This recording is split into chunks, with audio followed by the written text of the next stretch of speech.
Hey everyone, welcome back. Today I want to take you somewhere special.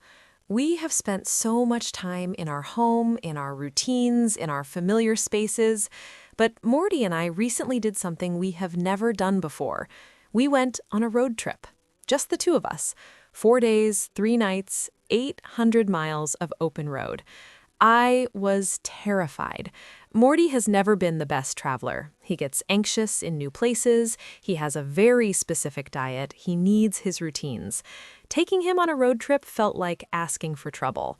But I did it anyway, and I filmed everything. This is 14 minutes of our adventure. The beautiful parts and the chaotic parts, because travel with a rescue dog is never predictable. The preparation took 3 days. I packed his regular food in measured portions because sudden diet changes destroy his stomach. I brought his bed, his favorite blanket, his disgusting stuffed duck, 3 different harnesses because I was not sure which would work best, calming treats, his medical records, the name of a vet in every city we would pass through, and enough poop bags to supply a small city. My car looked like I was moving house. Morty watched me pack with suspicion. He knows what suitcases mean. Usually they mean I am leaving. He sat in the middle of my pile of bags and refused to move. I had to explain to him that this time he was coming too.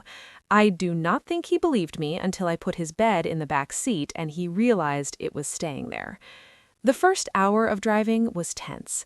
He sat in his bed, completely rigid, staring out the window like he was being kidnapped. Every time I stopped at a light, he looked at me with accusation in his eyes. I played his favorite classical music. I talked to him constantly, narrating everything we passed. There goes a red car, Morty. Look at that big truck. That is a very tall building. I sounded insane. I did not care. Slowly, almost imperceptibly, he started to relax. His ears went from pinned back to slightly forward. He started actually looking at things instead of just staring in terror. Then the magic moment happened. A truck passed us with a dog in the back. Morty saw it. His tail wagged, once, twice, then stopped. But it happened. He was interested in something. He was not just surviving, he was curious. We stopped at a rest area after 2 hours. This was the real test. New smells, new sounds, other dogs, strange people. I put on his harness and opened the door. He froze. The wind was different. The air smelled like pine and exhaust and distant rain.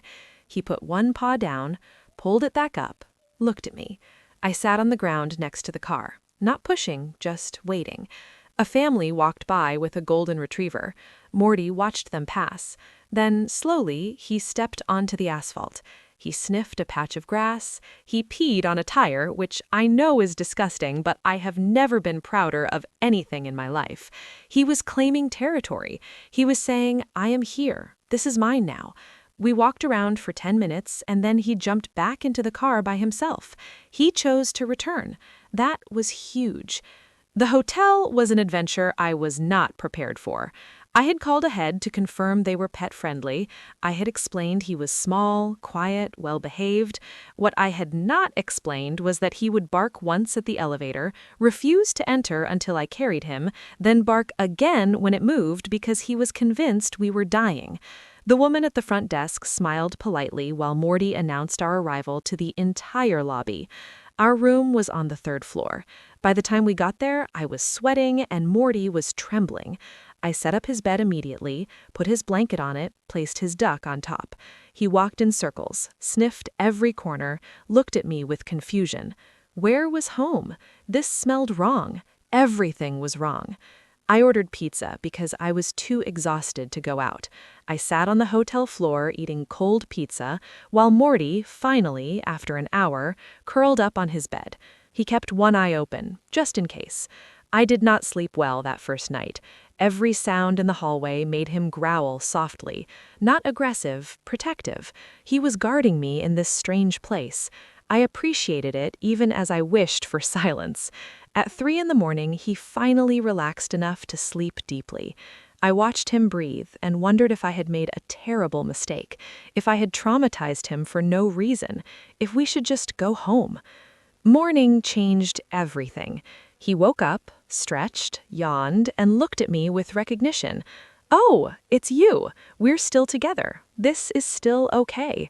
We went for a walk around the hotel grounds. He was braver. He sniffed more. He marked 3 different bushes with increasing confidence.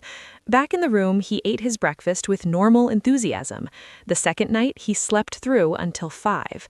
The third night, he slept until 7. He was adapting. He was learning that new did not mean dangerous, that different could be interesting, that as long as we were together, home could be anywhere. The second day, we drove to a lake. I had researched dog-friendly beaches. This one had a designated area where dogs could swim off-leash. Morty hates water. I knew this. I brought him anyway because I'm stubborn, and I believe in gentle exposure. He watched other dogs run into the water with joy.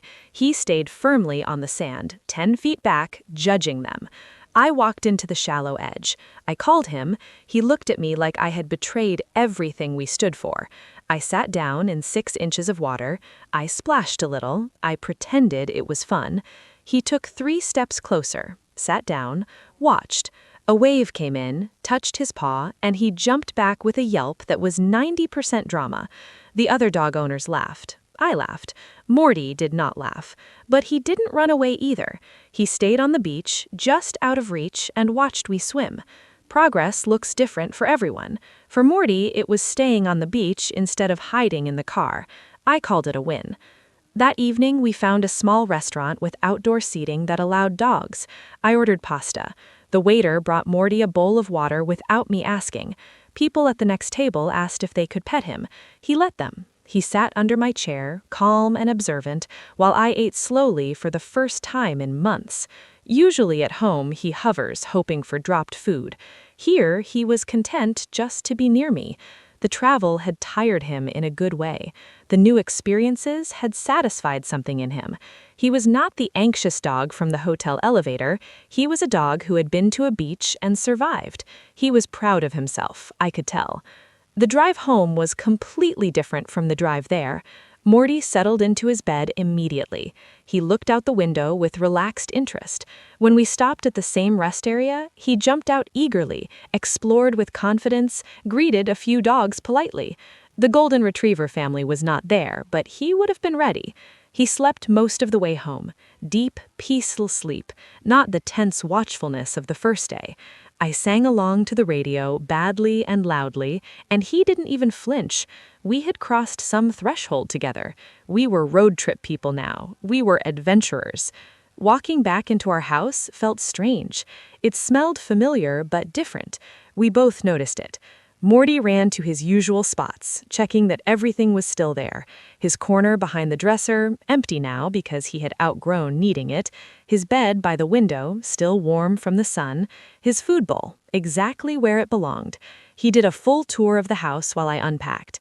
Then he came back to me, tail wagging, and I swear he was smiling. We were home. We loved home, but we learned that we could leave home and still be okay, that the world was bigger than our routines, that we could trust each other in unfamiliar places. The aftermath of the trip surprised me. Morty was different. Calmer in some ways, more confident in others. The mailman came the next day, and instead of barking immediately, Morty watched him approach, decided he was not a threat, and went back to his nap. This had never happened before. The mailman was confused. I was amazed. Something about traveling, about navigating new situations together, had built trust between us that I didn't know was missing. He had seen me handle challenges. He had seen me stay calm when he was anxious. He had learned that I would protect him even in strange elevators and at windy beaches. And I had learned that he was capable of more than I gave him credit for, that his anxiety was not a wall, it was just a speed bump. I think about that trip often now. The pizza on the hotel floor, the dramatic reaction to 6 inches of water, the way he finally relaxed into being somewhere new. I think about how afraid